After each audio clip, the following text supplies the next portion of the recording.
તો બુલેટિનની શરૂઆતમાં મોટા સમાચાર મળી રહ્યા છે તેના પર નજર કરી લઈએ। લોરેન્સ બિશ્નોઈ ગેંગ આતંકવાદી સંગઠન જાહેર થયું છે।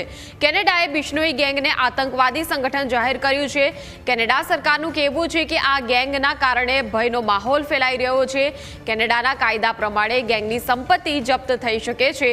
ભારતની જેલમાં બંધ લોરેન્સ બિશ્નોઈ સામે કસાયો ગાળ્યો। વર્ષ 2014થી લોરેન્સ જેલમાં જ બંધ છે। મોટાભાગે પોતાના સાગરીતો સાથે મળીને તે ગેંગનું સંચાલન જેલમાંથી જ કરે છે। ગોલ્ડી બ્રાડ તેનો ખૂબ જ નજીકનો વ્યક્તિ મનાય છે અને કેનેડામાં તે હોવાની અટકળો છે। તો કેનેડાએ બિશ્નોઈ ગેંગને આતંકવાદી સંગઠન જાહેર કર્યું છે।